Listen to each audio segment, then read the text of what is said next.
supporters of the NRM and all the Ugandans. Greetings to all of you. Mwanambala Musiza.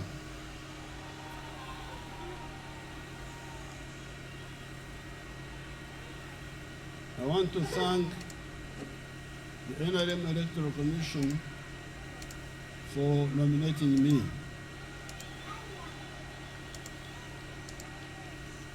And I also want to thank the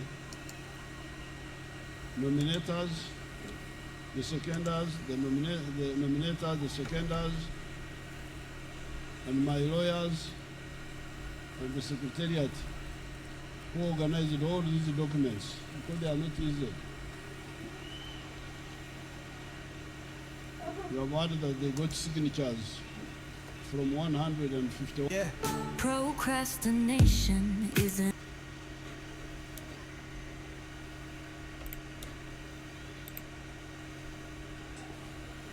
I thank everybody who was involved.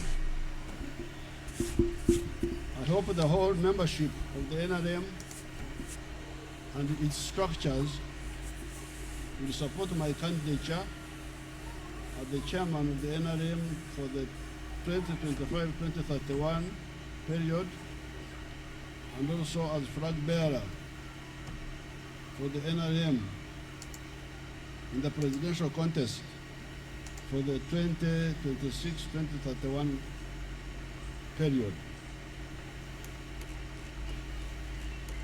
Why do I say you should support me now that I'm your flag bearer and your chairman?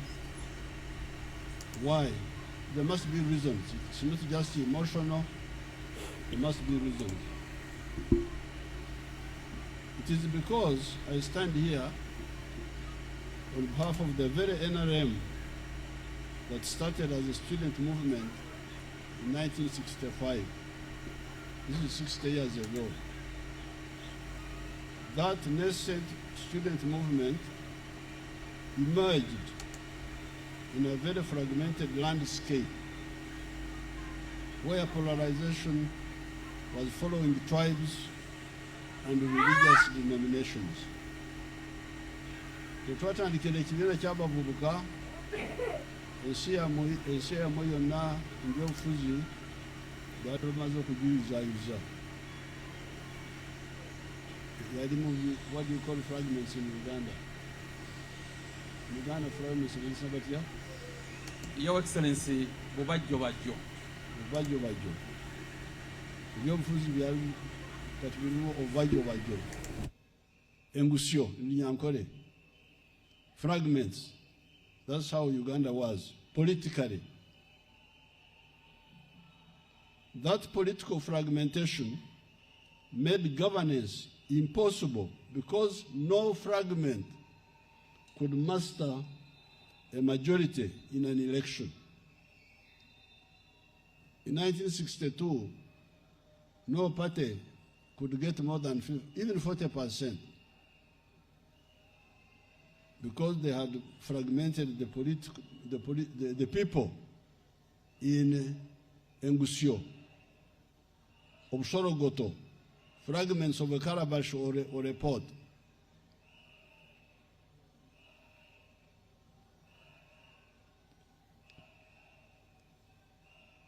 The fragmentation also could not allow institutions to be built up. So the fragmentation made governance impossible because you couldn't get a majority. If you say Baganda are not even 17% of the population of Uganda. So how will you get a majority?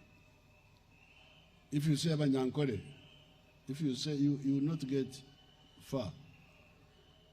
If you say religion, Catholics, Protestants, none of them can even be 40%. So that's what happened.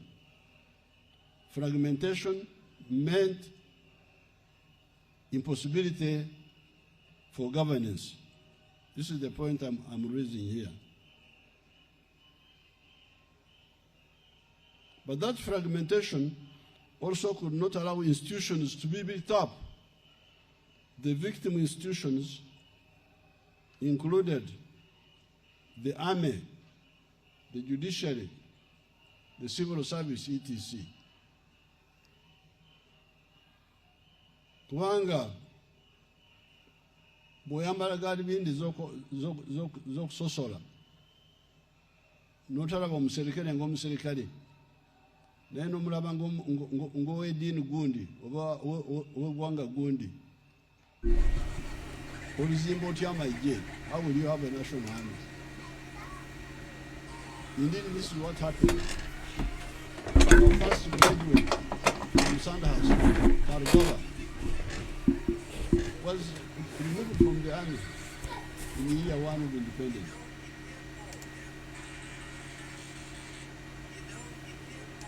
So, the fragmentation of the politics could not allow the country to build an army, to build a judiciary. Judiciary, Chief Justice was murdered here, Chiwanuka.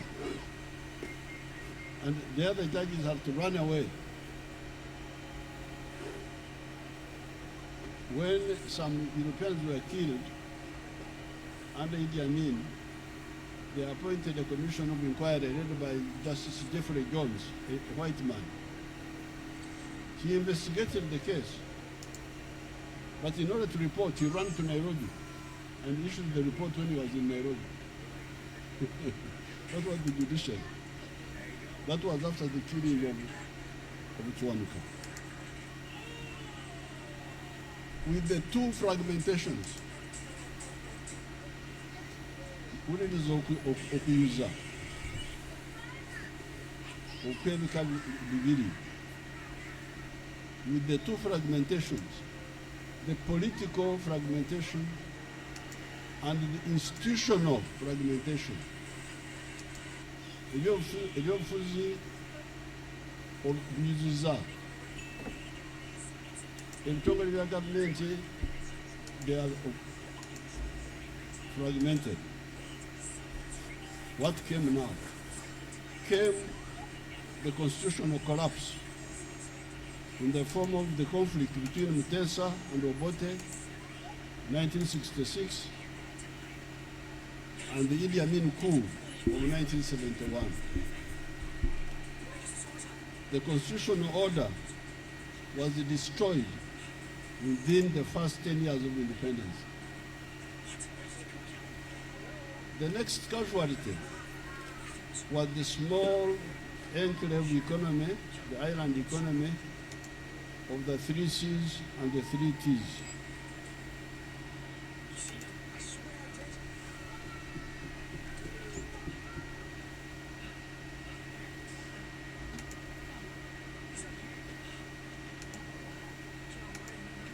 The 3 Cs and the 3 Ts, I have told you repeatedly, were coffee, cotton and copper, and the 3 Ts were tobacco, tea and tourism. By the 1986, cotton had disappeared, copper had disappeared, tea had disappeared, and so had tourism. It is only coffee and tobacco that were still limping on. There was acute shortages, Ebola, of all essential items, as they were being called, meaning soap, salt, paraffin, textiles, sodas, beers, etc. Our alcohol drinkers were being rescued by Primus beer from Burundi and a beer called Muniki from Congo. We even had a minister of shortages. There was a minister of shortages called Dr. Moses Apiriga. He was called the Minister of Supplies to deal with shortages. Apiriga, is he still alive or what? He died. He's alive. One day you should bring up as a Joseph Obama story about shortages. Therefore, by 1986, the great country of Uganda had three mega traumas. Political fragmentation caused by the sectarianism leading to the collapse of the democratic constitutional order, the collapse of the institutions of state such as the army, and the collapse of the economy. This is what we had to deal with in 1986. The political fragmentation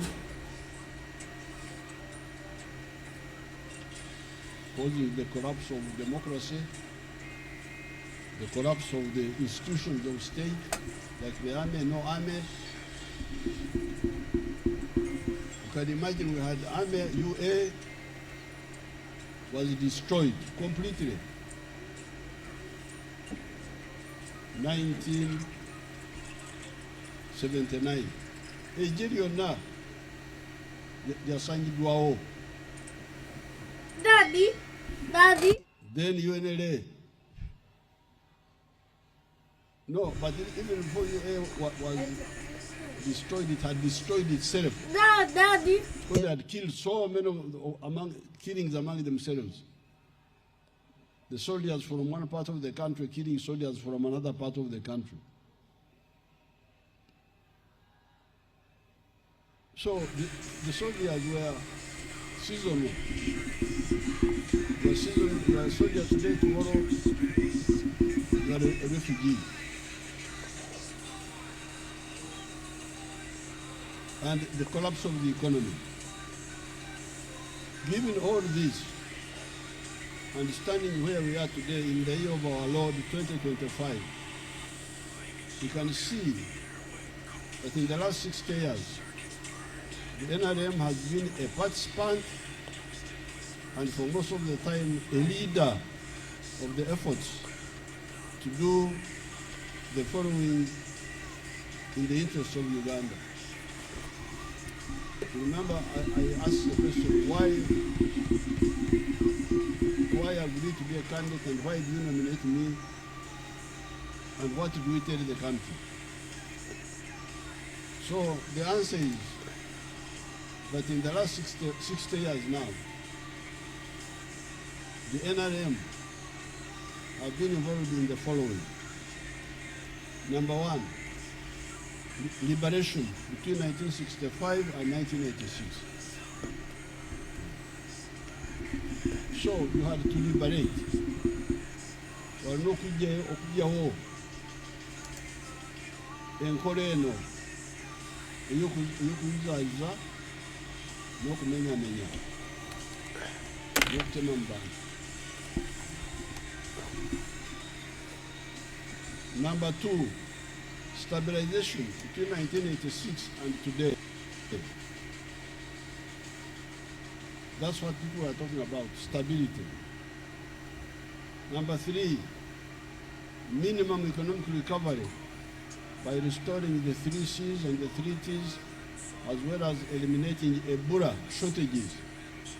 Instead of shortages today, we have got a chengera, too much, too many products in the shops. N'okudiba n'ebidiba mu maduuka ebintu bijjudde n'okudiba n'ebidiba. Number four, expanding the narrow enclave economy. Because the coffee now is much more than the coffee we had in 1970. And so is the tea and all the other products. Number five, diversifying the economy by commercializing products that were previously thought to be for only subsistence, such as maize, milk, bananas, fruits, beef, poultry, eggs, sugarcane, cassava, etc. Number six, value addition to these raw materials. Number 7, introducing through the intensified and expanded educational system the knowledge economy of automobiles, vaccines, therapeutics, diagnostics, electrical gadgets, computer assembly. I think they can show us a bit on the screen. These automobiles, if you have them on the screen.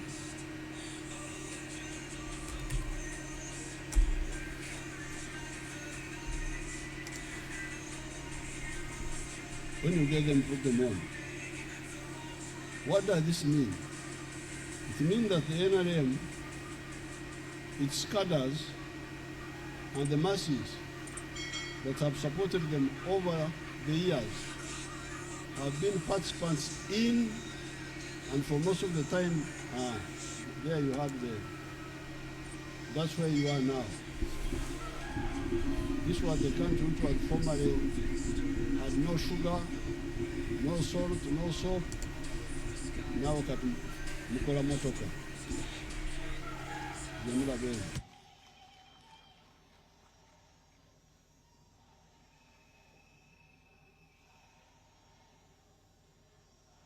So, most of these years, the NRM has been participants in, and for most of the time, leaders of the efforts to liberate Uganda from sectarian fragmentation and political collapse, ensure its economic recovery, ensure the growth and expansion of its economy, ensure that the start of socio-economic transformation of society starts so that Uganda becomes a modern country and starts the struggle for the economic and political integration of Uganda into Africa, so that the wealth creators of Africa have a reliable market to absorb their products.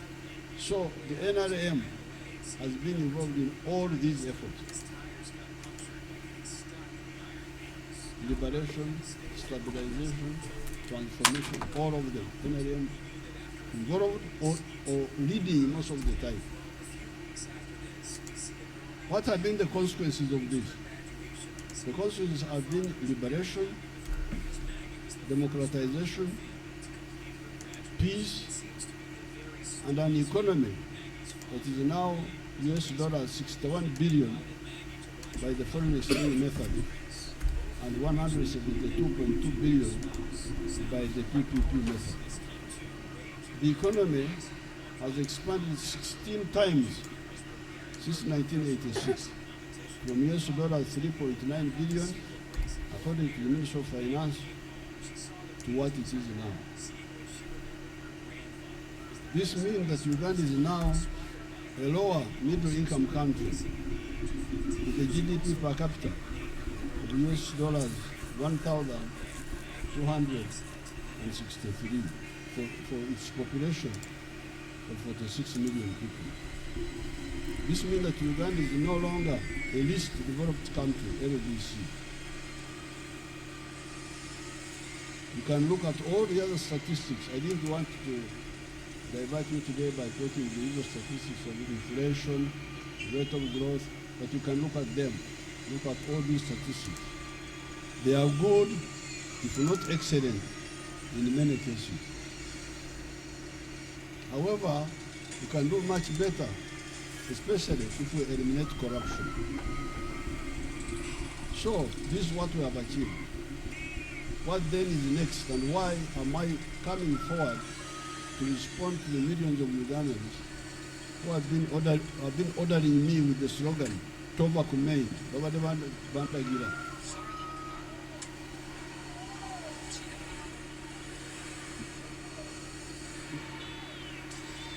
It's Tova Kumei. Do not leave the main electricity line.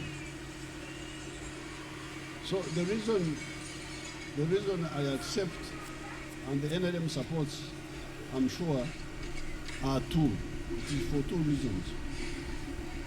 Reason number one is to work with the NRM structures to clarify the importance of the 6 aspects that are very crucial in ensuring that Uganda, and maybe by example other parts of Africa, do not again miss the bus of history as happened in the past when Europe transformed and Africa stagnated and was enslaved. In my recent speeches, I've been answering the questions that cover these aspects. The question is, where does prosperity come from? And what are the factors to facilitate it? I've been identifying 6 aspects. These are peace, meaning war and control of crime. Number 1. Number 2, development, meaning entunguka, enkulakulana, don global, apol, in Atesu. Development, here we need roads, electricity, schools and so on. But then we insist on number 3, wealth, there must be wealth. Obugaiga, Obugaga, Lonyo, Abar, Lonyi in the Rubara. This has been so much confusion. People talk about the roads, about this, they forget about wealth. Roads are for all of us. But wealth is for the family, for the company, for the individual. If you have got roads, electricity, but no wealth in the homes, the country will not move. So we insist, number 3, wealth. Then number 4, jobs. Emilimo, teach, a swamp. Where do the jobs come from? That's another confusion among our people. Then services, obwereza, aijanakin, such as health, education, spirituality. Because when people are talking, they mix all this. They don't separate. That's why you get a lot of confusion. And the NGOs in the past also were adding to the confusion. In the 1960s, you would hear them talking of services, healthcare. Sometimes they talk about a little bit about education, but they don't talk about wealth in the homes. If you don't deal with health,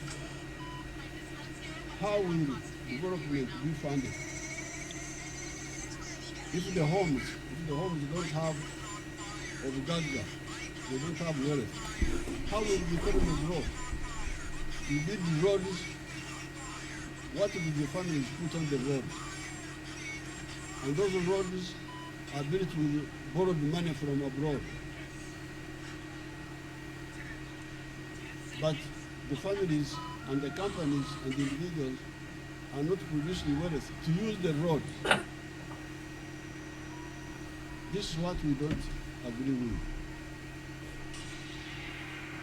And markets for our products through regional integration. If you produce, where will you sell? In the coming days, I'm going to say more about this issue. You'll hear more about this issue in the markets. So now, if we don't have loads, how will we transport what we've produced in our families, in our homes, to the market? Bro, I don't know why General Museveni is just stuck in the middle stone age. Is just stuck there in analog. Is stuck in analog. You can't tell me you will not develop, you will not build loads because there is nothing to be transported on loads. You build loads and then empower families to transport something on those loads. But now you're empowering families transport to produce, but they can't transport what they have produced. Bro, this is nonsense. So therefore here, in this Sanja, I ask you to emphasize these 6 points. Peace, number 1.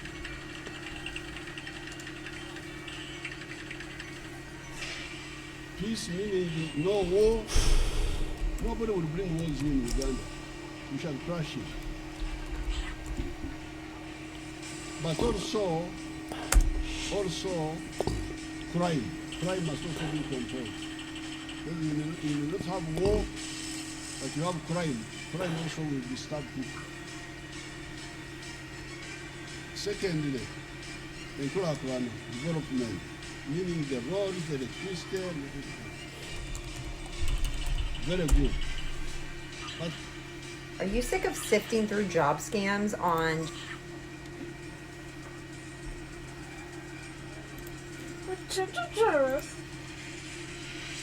homes? The wealth is personal and private. So is poverty. The poverty is yours. Don't take a signal. Don't put me in your poverty because I'm not. So that's why we tell all families, all individuals, please. Ati omusoga yakikobeera. Omusoga yakoba nti akange kakera kaife. Mwali mukiwuliddeko nti omusoga yakoba nti akange kakera kaife. Mine is better than ours. So, number 1, peace. Number 2, development. Number 3, wealth. Wealth is not the same as development. Here in Kampala, development is everywhere. Roads, some are downstairs, some are upstairs. But there is poverty in the ghetto, these children of the ghetto. Banabana ba ghetto. Babade mbwavu wadde enkulaakulana yeetoolodde wonna. So that's why we must stop this diversion when people are just. So number 4, jobs, emirimu gisangibwawa. Number 5, obuweereza, services, health, education, spirituality, by pastors are. They are providing a service.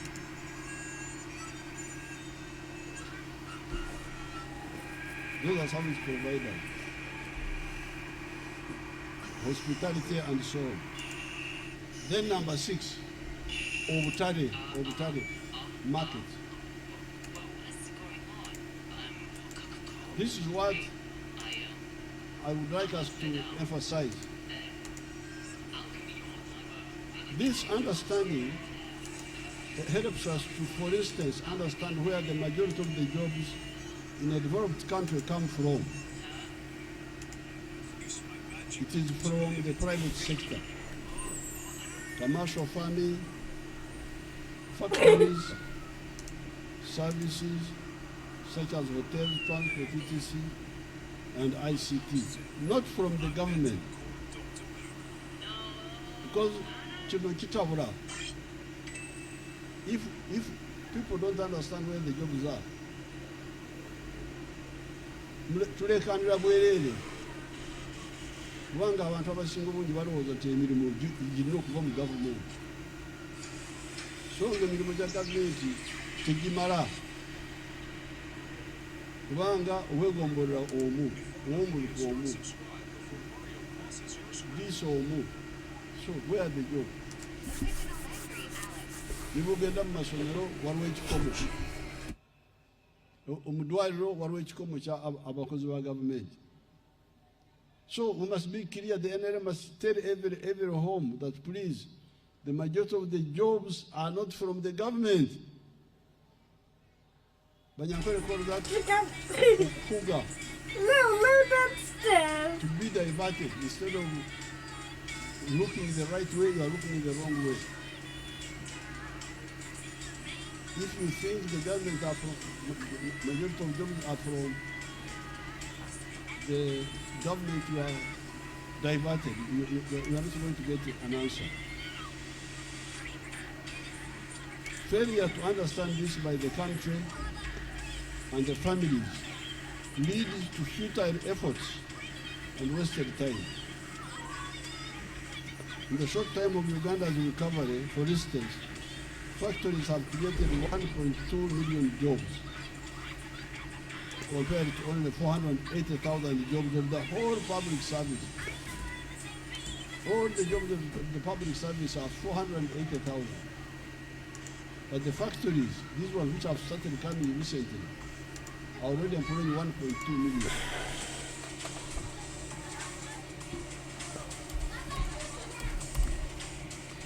Agriculture, you can see the workers in Tulagaba coming Makorera.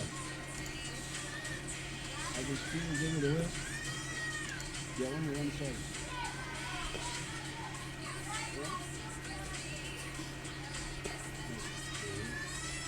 You can see now.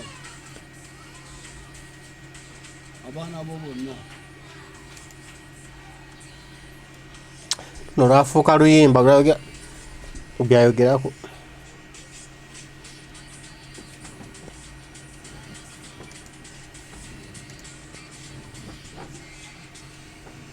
But I also, those are jobs from the factories. I like the jobs from agriculture.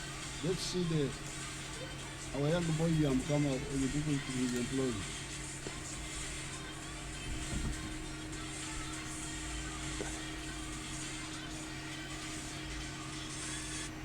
When you get them, put them.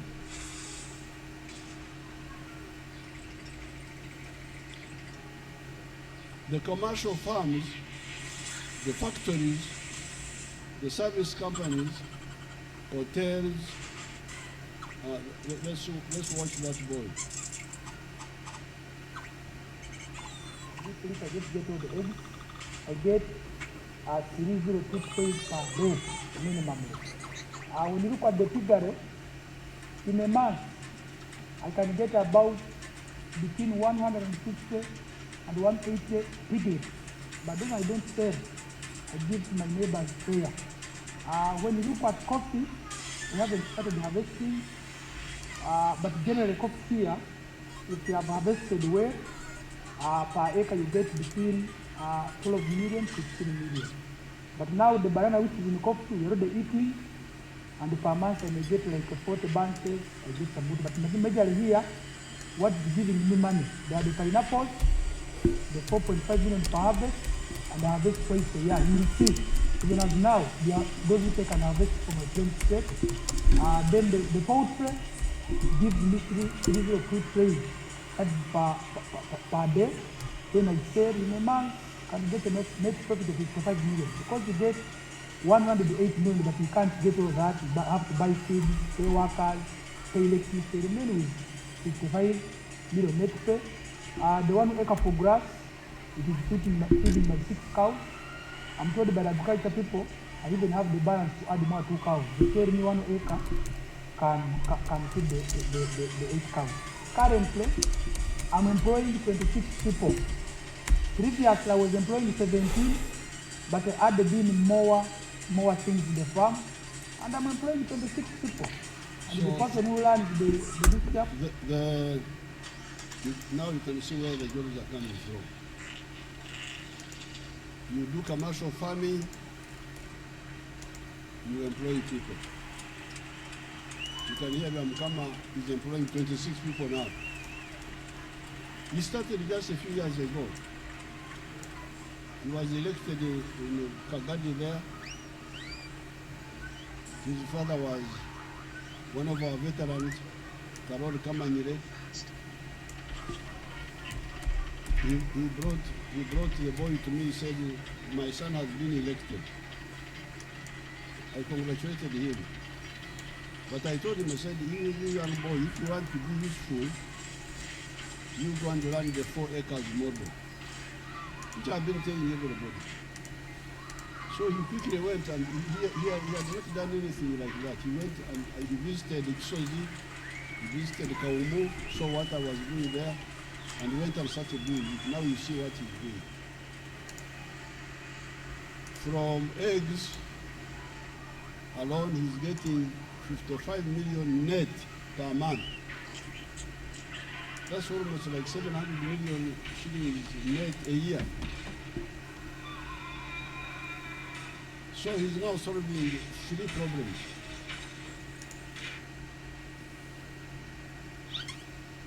Income for his family, producing a product for the people, eggs, but also creating jobs. So those are jobs that can be created in agriculture. You have seen the ones of manufacturing. Can we see a hotel or these private schools? Private schools also create jobs, or hotels.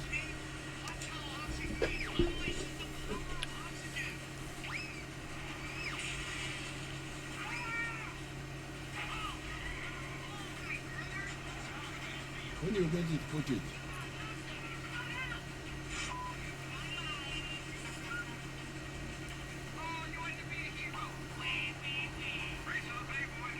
The commercial farms, the factories, the service companies such as hotels, transport companies, private schools, private hospitals, etc., or ICT companies.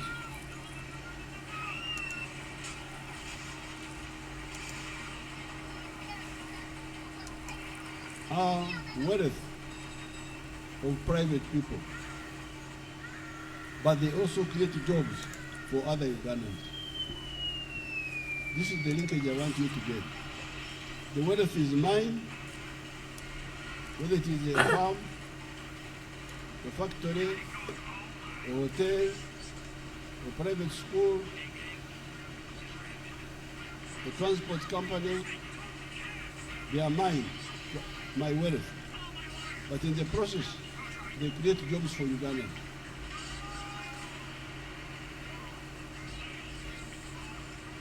Some of the wealth companies can be government. The government can also have wealth companies, such as National Water, Uganda Railways, Uganda Airlines, National Enterprise Corporation, etc. They will have the same nexus, the linkage between wealth and jobs, supported by peace and development. So this is the reason I'm really coming forward to say now that we are here, we are now. Let's now try to show our people this. And I've already been talking about it, but all of us, we should take it up and make sure that we oxomesa, educate everybody so that we are of one opinion. Because you find we are now divided. Many of the families still think government is the one to provide jobs. So the children qualify, they come to Kampala, waste a lot of time looking for those jobs which are not there. And yet the solution is create jobs, and the potential is there. This is because we are not harmonized, we are not tetukanyiza kigambo ekyo emirimu gisangibwa wa mu gavumenti oba mu companies and economic jange. So this is the first reason. This time, I want us to emphasize. But if we do this, we are going to change in a very short time. Okusikiriza bamusiga nsimbi bafuna ebizibu babatawanya bana ba gavumenti jangu komawo instead of obutamanya nti ono musajja tumwetaaga nnyo agenda kutuleetera obugagga because he's going to make products here. Let's see those factories bakola kiwano nga bali abo baddewo abengoya abo baddewo the ones who are there.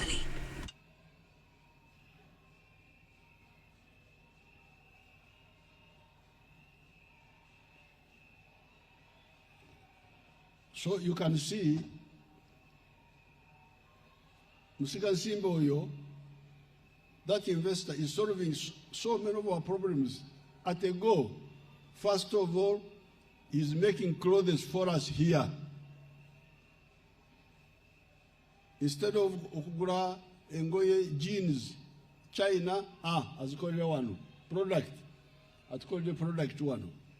Laba ebijjuddawo byonna. Secondly, atuleetedde emirimu y'abaana baffe.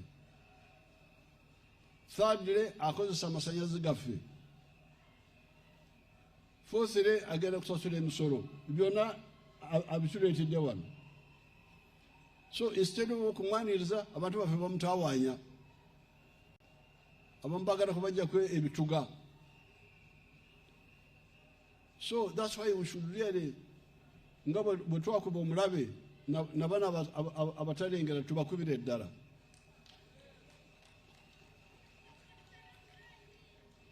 The second reason why I am coming forward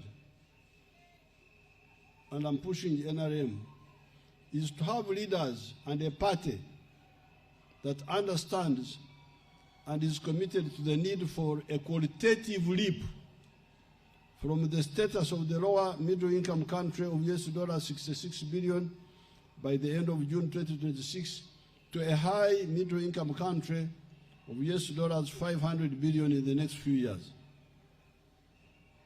Some of our people talk of 2040. That is too far for me. I do not see why we cannot achieve it earlier if we are really aggressive in the pursuit of the objective and eliminate corruption.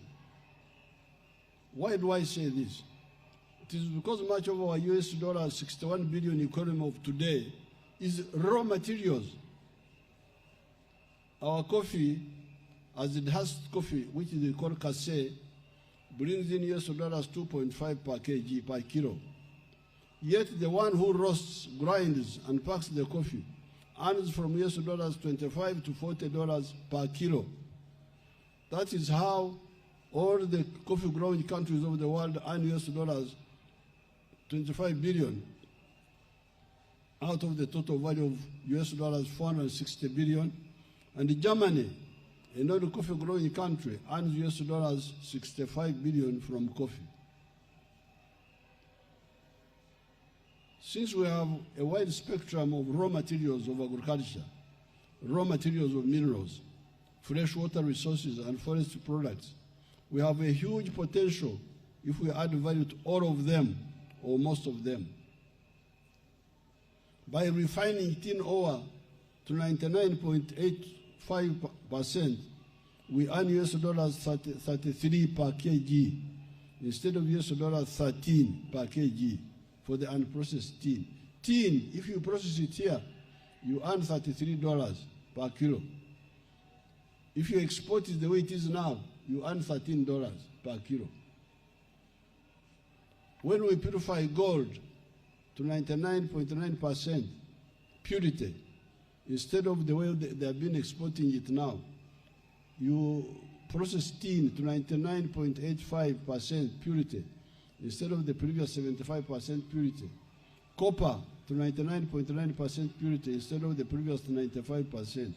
We do not only earn more money from that commodity and create more jobs for our children, we also attract the jewelry makers to come to Uganda and make the jewelry here. The factories that need to use tin will come and will have the factories that need to use pure copper, such as the cables, such as the cables industry, the ones making transformers, and the other electric gadgets that use copper. Now we have got gold refineries in Uganda for the first time. I hear there are like 9 now, they have increased. And I'm beginning to get people who want to make jewelry of gold here, to come here.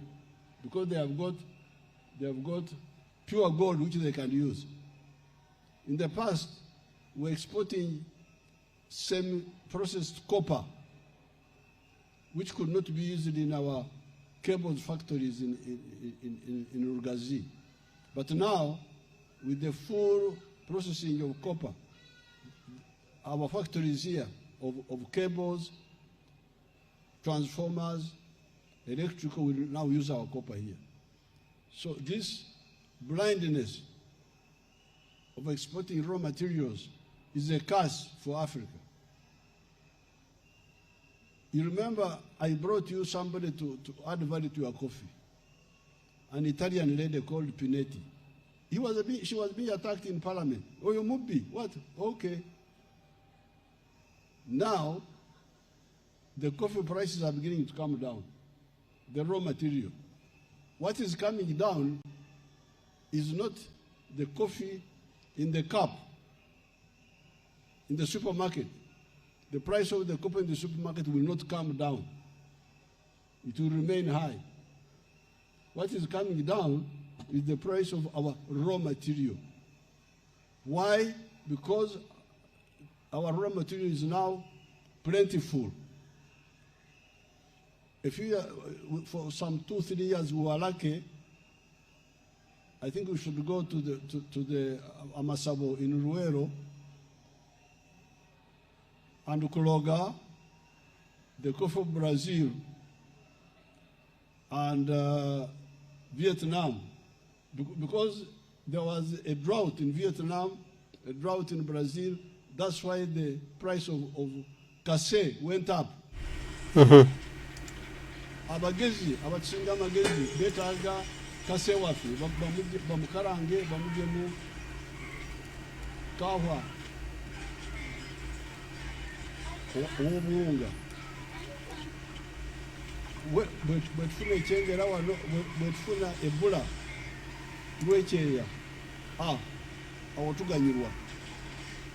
Naye kati enkuba bwetonya Brazil ne Vietnam, emwanyi zibe zekyengera, kati wano ebbeeyi yaffe edda wansi.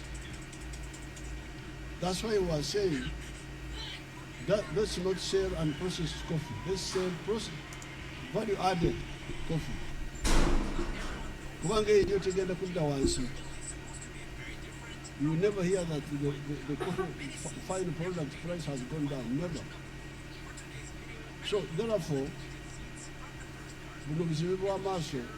this blindness of going to raw materials is madness. In the 1960s, one of the strongest currencies in the world was the Zambian kwacha. Zambian kwacha, for one Zambian was in Zambia, he knows. Zambian kwacha was $3 to one kwacha. Why? Because copper. But the dangers to raw materials are two. First of all, if there is change of technology, they can abandon your raw material. So in the 60s,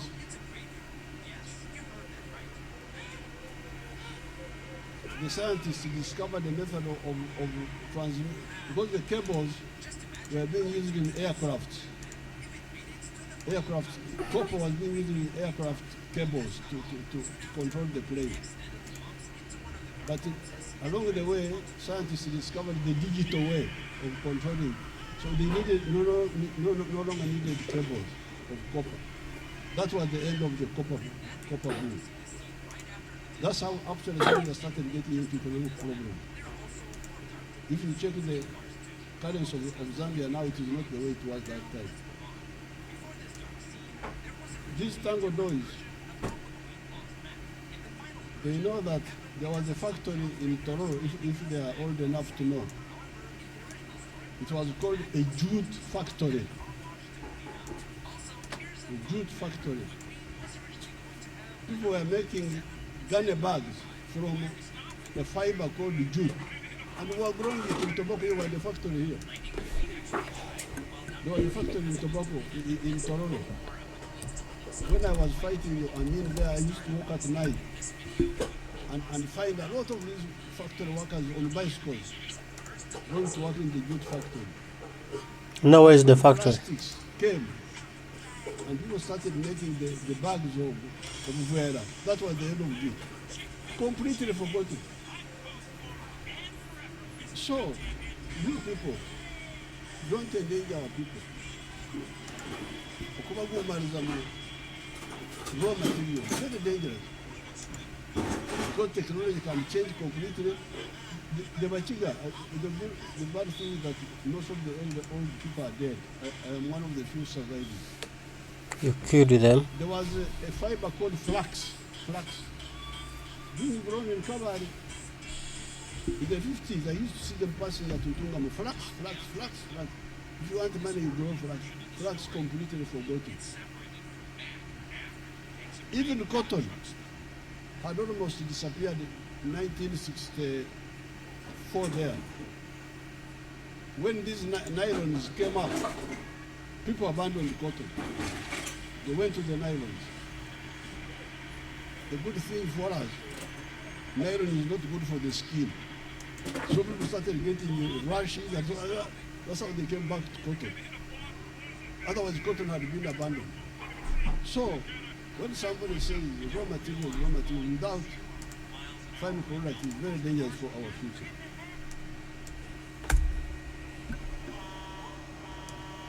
Add to all this, the knowledge economy of automobiles, vaccines, therapeutics, diagnostics, electronics, using our highly educated manpower. You saw them here. I was nominated by an engineer from Matuga. He was one of the nominators here. Those very highly educated manpower, the transformation will be rapid. Therefore, the second reason for the NRM putting forward my name is to cause the qualitative leap of Uganda into a high upper middle income country in the next few years, preferably far ahead of 2040, which is 15 years from now. This is the second reason. To qualitative leap, there is quantitative. A baby, when a baby is born, things in life must undergo qualitative jump. Pregnancy, like one of the people who nominated me, one of the young people, she's carrying something there. I will have to give her a reward for that in advance. So that person inside our daughter there is now growing quantitatively. Quantitative, but at some stage, the pregnancy must become something else. Must jump and become a baby. Otherwise, it will die. This is the problem of Africa. You can't be raw material. You can't survive. That's not how nature is. Then the baby is born, the baby grows quantitatively, grows. At some stage, the baby must jump and become something else. But I'm going to call it Okshogoya, puberty. Stop being a child, become now. So that's what we are telling you Africans. You cannot continue being a society of peasants. Peasant produces another peasant. You must jump and become a modern society. Other countries in Asia, with less natural resources, did it. You can do it. We have already achieved the lower middle income status by just this middle income status we have achieved. We have just done a few things. Economic recovery, diversification of the economy, and quantitative expansion with limited value addition. with the maximum value addition to all the commercially viable raw materials and the knowledge economy, we shall achieve the qualitative leap to high middle income status and eventually the first world status. God has enabled me to lead the NRM for the last 60 years through the phases I have outlined above. Among the people who nominated me, there was the Brigadier Omule. Come here and they see you. Somebody from the museum. This one is from the museum proper.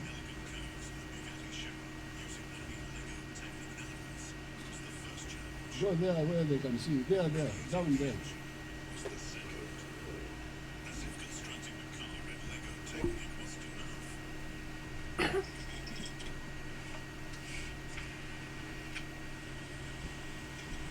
Go. They see you.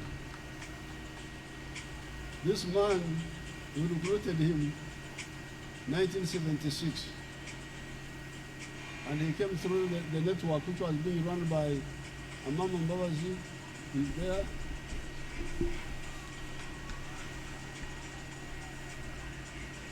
And Dennis Cho, and Otafire. They came and inconvenienced my maternity in Arusha, in Moshi. They were staying, we had a two-bedroom house. As teachers, I was teaching at Moshi. So these guerrillas would come and just mess up our place when they were going to Mozambique. So we took this one to Mozambique, together with the others, together with Saleh, the others are dead, Saleh and Ivan. I think they're the only ones remaining.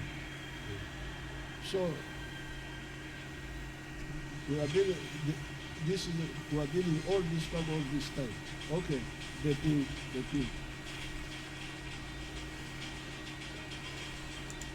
God has enabled me to lead the NRM for the last 60 years through the phases I've outlined above. I believe God will see us through the qualitative leap. I'm ready to make my contribution in the next 5 years phase, both as president and as chairman of the NRM.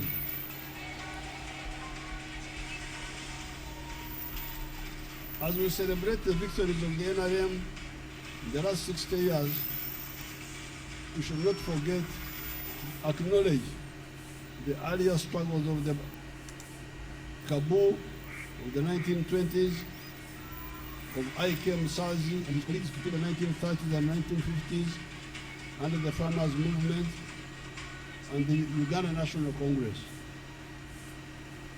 Their efforts pushed Uganda towards independence.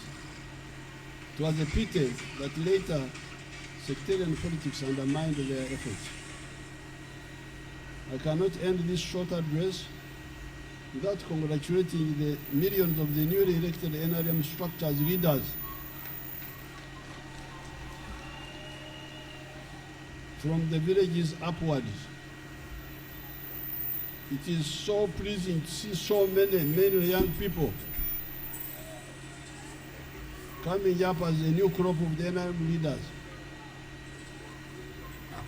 Stand up as they see you people.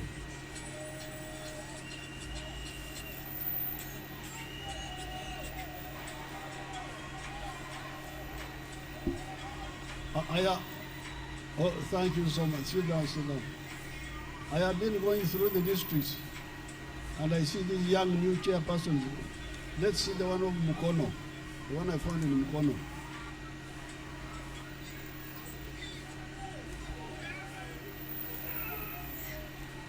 Come here and they see you properly, or put you.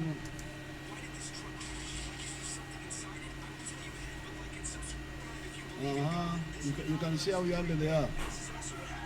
Even the other one is young, although it's big stomach, but this is the one I saw in Mukono. Then there was the one of Fiji, then the one of Fiji. You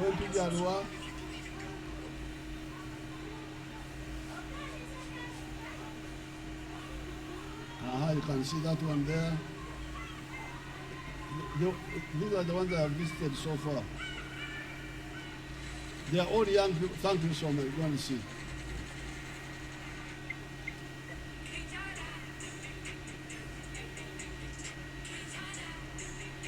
I cannot end this short address without congratulating the millions of the newly elected NRM structures leaders from the villages upwards.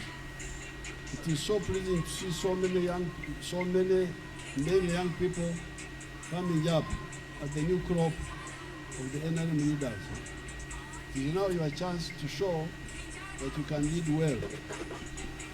In order to manage politics successfully, as we, your predecessors, manage you to do, you need to know that productive politics is about ideology, which means philosophy, ideology, and strategy, and not just about biology. Because some people think that politics is about biology, age, gender, etc., and jobology. I'm introducing a new word, biology and jobology.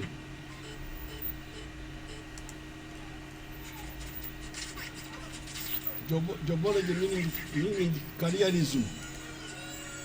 We have gone this far because of being guided by and working for the 3 historical missions and the 4 ideological principles.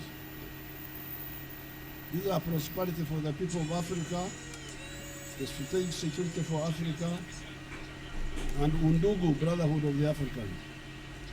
And then the 4 ideological principles of patriotism, Pan-Africanism, socio-economic transformation, and democracy.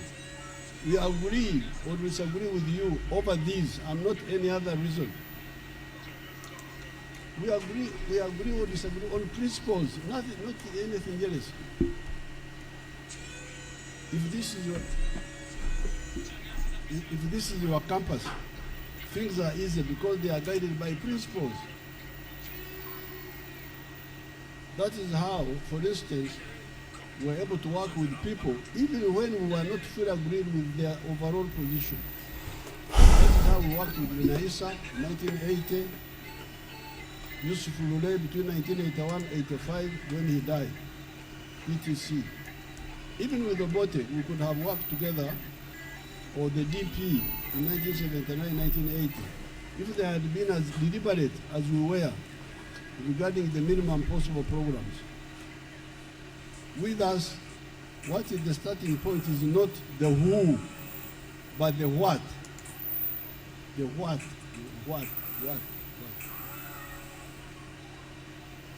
In quotes, what is to be done and why, as described by Lenin in one of his writings. The interpersonal frictions we observe are not healthy. Sinagwe nchawa. Wanga sisora mnyumba ya mtu, sora mnyumba yangu. I have no problem with anybody.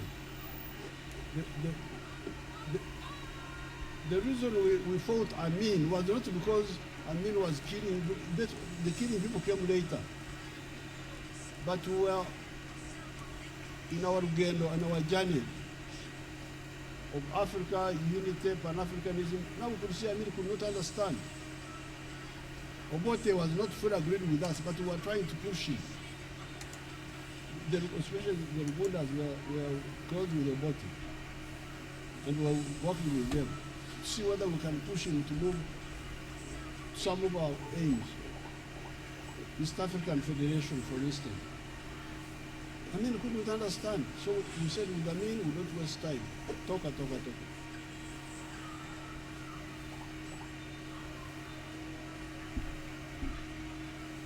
The interpersonal frictions we observe are not healthy.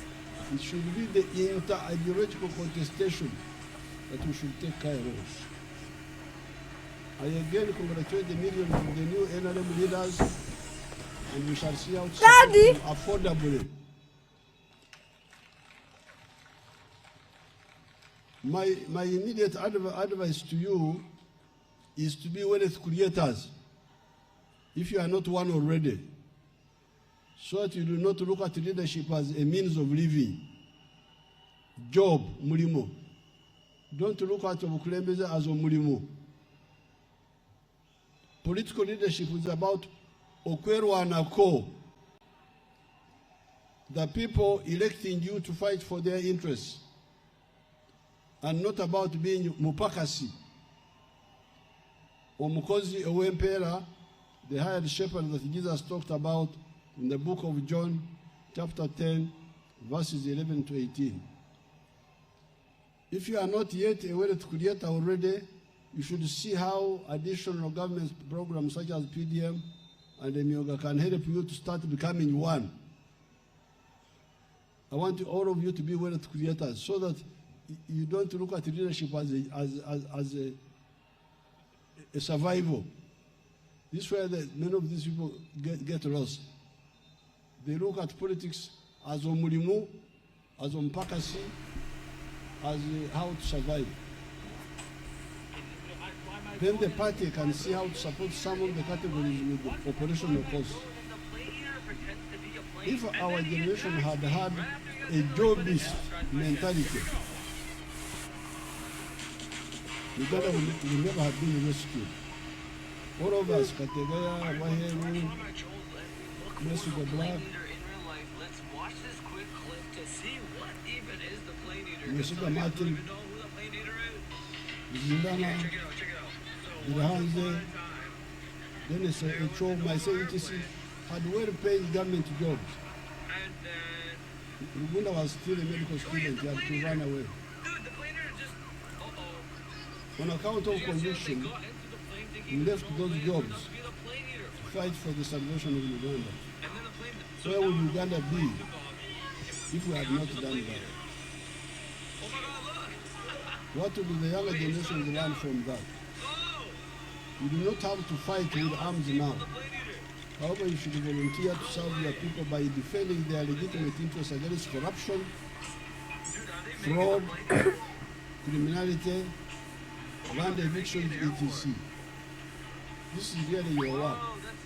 To see that in your area there is no corruption, people are not evicted from their land illegally, fraud, okurwana, kubiruma abantu, to defend the people. This is the role of principal political leadership. Long live the 60 years of victories and progress. Long live the efforts of Ugandan freedom fighters. Long live the qualitative leap to US dollars 500 billion economy.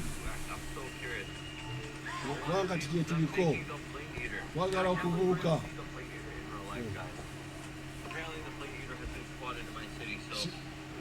si kusembula okwita kusembula okusembula omuganda mwekiri okusembula mwekiri akiri wa excellency ng'otandika sembula okushoto okugenda mpola your excellency oba tonnakola speed naye otandika butandisi twagala okusembula tubuddeko twagala kubuuka kati.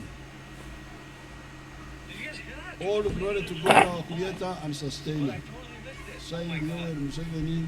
Okay, let's keep going. Dude, this is scary.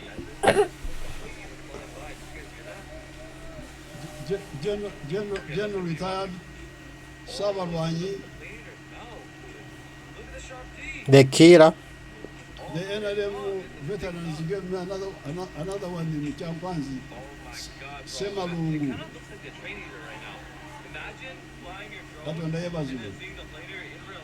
Okay, that is General Museveni. President, a very big clap.